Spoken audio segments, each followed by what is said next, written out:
कहानी की शुरुआत एक ऐसी रहस्यमयी दुनिया से हुई जो धरती की सतह से हजारों किलोमीटर नीचे बसी हुई थी, जहां आसमान से लेकर पानी की गहराइयों तक खतरनाक जीवों का आतंक फैला हुआ था। यहीं हमें इस दुनिया का रक्षक किंग कॉन्ग दिखाई दिया, जो एक छोटे बंदर के साथ झील के किनारे पहुंचा था, लेकिन उसे जरा भी अंदाजा नहीं था कि वो एक पहले से बिछाए जाल में फंसने वाला है। छोटे बंदर ने अचानक महसूस कर लिया कि सामने झील के अंदर कोई बड़ा खतरा छुपा है। फिर भी उसने जानबूझकर कॉन्ग को पानी में उतरने के लिए उकसाया, लेकिन उसकी चालाकी कॉन्ग से छुप नहीं सकी। उसने बस आसपास की हवा को हल्के से सूंघा और तुरंत समझ गया कि आज उसे अच्छा शिकार मिलने वाला है। इसके बाद कॉन्ग बिना कुछ कहे सीधे झील में उतर गया और आराम से नहाने लगा। उधर छोटा बंदर घबरा गया कि कहीं उसकी चाल पकड़ी न जाए, इसलिए वह पानी पीने का नाटक करने लगा। तभी अचानक एक अजीब सा जीव तेज रफ्तार से उनकी तरफ बढ़ने लगा। नहाते वक्त कॉन्ग को भी खतरे का एहसास हो गया। उसने जैसे ही पीछे पलट कर देखा, तभी एक विशाल ड्रैगन अपना बड़ा मुंह खोलकर उस पर झपट पड़ा। ये देखकर छोटा बंदर समझ गया कि उसकी योजना सफल हो गई है और वह तुरंत किनारे की तरफ भागने लगा ताकि खुद को बचा सके। उधर कॉन्ग जमीन पर हर तरह की लड़ाई जीत चुका था, लेकिन पानी में इस तरह के दुश्मन का सामना पहली बार कर रहा था। कॉन्ग उसकी चाल को समझ ही रहा था कि अचानक ड्रैगन उसे खींचकर सीधे झील के अंदर ले गया, लेकिन उसे नहीं पता था कि गुस्से में कॉन्ग कितना खतरनाक हो जाता है। उधर छोटा बंदर यही सोच रहा था कि अब वह कॉन्ग से हमेशा के लिए बच गया है, लेकिन अगले ही पल किंग कॉन्ग का विशाल हथियार सीधे उसके सामने आ गिरा। छोटा बंदर कुछ समझ पाता उससे पहले ही कॉन्ग ने उस ड्रैगन का कटा हुआ सिर सीधे उसके सामने पटक दिया। ये देखकर छोटे बंदर को लगा कि अब कॉन्ग उसे बुरी तरह पीटेगा, लेकिन कॉन्ग ने कुछ नहीं किया, बल्कि उसने अपनी कुल्हाड़ी उठाकर उसे आगे बढ़ने का इशारा कर दिया। दरअसल बंदर नहीं जानता था कि किंग कॉन्ग अपने जैसे किसी को ढूंढने के लिए हजारों सालों से इस दुनिया में अकेला भटक रहा था। वह हर दिन भूखा रहता था और अक्सर यहाँ के खतरनाक भेड़िए उसे दौड़ा दौड़ा कर परेशान करते रहते थे। जब सैकड़ों भेड़िए उसके पीछे पड़ जाते, तब वह छलांग की मदद से किसी तरह बच निकलता, लेकिन इस बार भेड़ियों के झुंड ने उसका पीछा नहीं छोड़ा। वे लगातार उसे घेरने की कोशिश करते रहे। आखिरकार जब उसके सामने गहरी खाई आ गई और भागने का कोई रास्ता नहीं बचा, तब वह मजबूर होकर पलटा और लड़ने के लिए तैयार हो गया।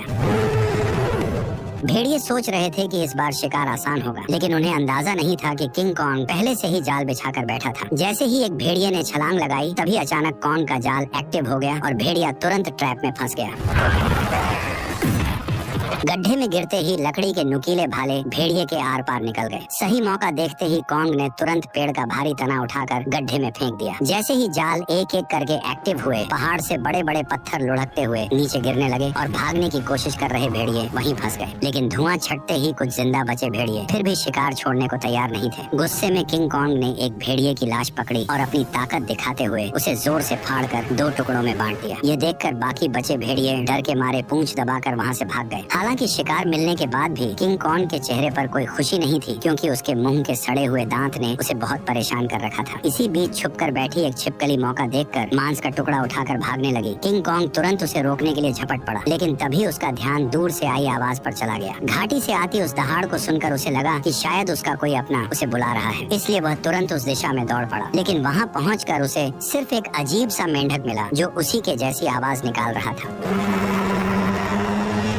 सालों तक भटकने के बाद भी वह अकेला था और यही खालीपन उसे भीतर से तोड़ रहा था। आखिरकार दांत की तकलीफ ने उसे इंसानों से मदद मांगने पर मजबूर कर दिया। वह ना चाहते हुए भी इंसानी दुनिया में दाखिल हो गया। वहाँ पहुँचते ही किंग कॉन्ग पहाड़ी पर गिर पड़ा और मदद का इंतजार करने लगा। तभी किस्मत से वैज्ञानिकों की नजर उस पर पड़ गई, लेकिन घबराहट में इंसानों ने सुरक्षा के लिए उसे भारी मात्रा में एनेस्थीसिया दे दिया, जिससे वह वहीं बेहोश हो गया। इसके बाद उन्होंने शहर के सबसे मशहूर डेंटिस्ट को बुलाया। डेंटिस्ट ने बिना एक पल गवाए उस सड़े हुए दांत को उखाड़ने के लिए मजबूत स्टील के तार को कसकर बांध दिया। इतने में ही कॉन्ग ने मुंह से सड़ी हुई बदबू छोड़ दी। सारी तैयारी पूरी होने के बाद जैसे ही स्पेसक्राफ्ट ने अचानक ऊपर उड़ान भरी, तभी एक झटके के साथ किंग कॉन्ग का विशाल दांत बाहर निकल आया। जब किंग कॉन्ग होश में आया तो उसने देखा कि उसका पुराना दांत अब एक मजबूत टाइटेनियम के दांत में बदल दिया गया है।